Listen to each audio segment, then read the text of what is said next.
ನಾಡಿನ ಸಮಸ್ತ ವೀಕ್ಷಕರಿಗೆ ಅಶ್ವವೇಗ ನ್ಯೂಸ್ ವತಿಯಿಂದ ಶಿವರಾತ್ರಿ ಹಬ್ಬದ ಹಾರ್ದಿಕ ಶುಭಾಶಯಗಳು. ಇವತ್ತು ನಾವಿರೋದು ಮಲ್ಲೇಶ್ವರಂನ ಕಾಡು ಮಲ್ಲೇಶ್ವರ ದೇವಸ್ಥಾನದಲ್ಲಿ. ಇದು ಇತಿಹಾಸ ಪೌರಾಣಿಕವನ್ನ ಹೊಂದಿರುವಂತಹ, ಇತಿಹಾಸವನ್ನ ಒಳಗೊಂಡಿರುವಂತಹ ದೇವಸ್ಥಾನ.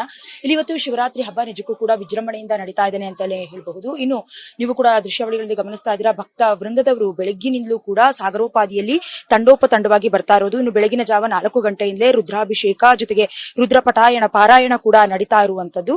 ಜೊತೆಗೆ ಶಿವನಿಗೆ ಇಷ್ಟವಾಗಿರುವಂತಹ ಅಂದ್ರೆ ಅಲಂಕಾರ ಪ್ರಿಯ ಅನ್ಸ್ಕೊಂಡಿರುವಂತಹ ಶಿವ ಬೆಳಗಿನಿಂದಲೂ ಕೂಡ ಹಣ್ಣು ಹಂಪಲು ಸುಗಂಧ ಭರಿತ ಹೂಗಳಿಂದಲೂ ಕೂಡ ಅಲಂಕಾರವನ್ನ ಮಾಡಿರುವಂತದ್ದು. ಈಗ ಭಕ್ತರು ಕೂಡ ಶಿವನನ್ನ ಕಣ್ತುಂಬಿಕೊಳ್ಳೋದಕ್ಕೆ ಬರ್ತಾ ಇದ್ದಾರೆ ಸಾಗರೋಪವಾದಿಯಾಗಿ. ಅವ್ರನ್ನ ಕೂಡ ಮಾತಾಡಿಸುವ ಪ್ರಯತ್ನವನ್ನ ಮಾಡ್ತಾ ಹೋಗೋಣ. ಸರ್ ನಮಸ್ತೆ. ನಮಸ್ತೆ ಮೇಡಮ್. ಸರ್, ಈಗ ದೇವಸ್ಥಾನಕ್ಕೆ ಬಂದಿದ್ದೀರಾ, ಶಿವರಾತ್ರಿ ಹಬ್ಬದ ಶುಭಾಶಯಗಳು. ಅಂದ್ರೆ ಪ್ರತಿ ವರ್ಷನೂ ಬರ್ತೀರಾ? ಹೌದು ಮೇಡಮ್, ಸುಮಾರು 2005ರಿಂದನೂ ಬರ್ತೀವಿ ಮೇಡಮ್. ಏನ್ ನಂಬಿಕೆ ಇದೆ ಸರ್ ನಿಮಗೆ? ಮೇಡಮ್, ನಮ್ಗೆ ಏನ್ ಅನ್ಸುತ್ತೆ ಅದೆಲ್ಲ ನನಗೆ ಈಡೇರಿದೆ. ಹಾಗಾಗಿ ನಮಗೆ ತುಂಬಾ ನಂಬಿಕೆ ಇದೆ. ಹಾಗಾಗಿ ಬಂದು ನಾವು ನಮ್ಮ ಫ್ಯಾಮಿಲಿ ಎಲ್ಲ ಬಂದು ದೇವ್ರ ದರ್ಶನ ಮಾಡ್ಕೊಂಡು ಹೋಗ್ತೀವಿ ಮೇಡಮ್. ಮುಂದೆ ಮಾತಾಡಿಸ್ತಾ ಹೋಗೋಣ. ಸರ್ ನಮಸ್ತೆ. ನಮಸ್ತೆ ಸರ್, ಎಷ್ಟು ವರ್ಷದಿಂದ ಬರ್ತಾ ಇದ್ದೀರಾ? ನಾನು ಸುಮಾರು 40 ವರ್ಷದಿಂದ ಬರ್ತಾ ಇದ್ದೀನಿ. 40 ಇಯರ್ಸ್ ಇಂದ ಬರ್ತೀನಿ.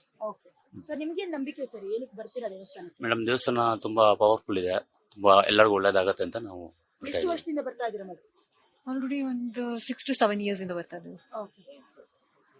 ಸರ್,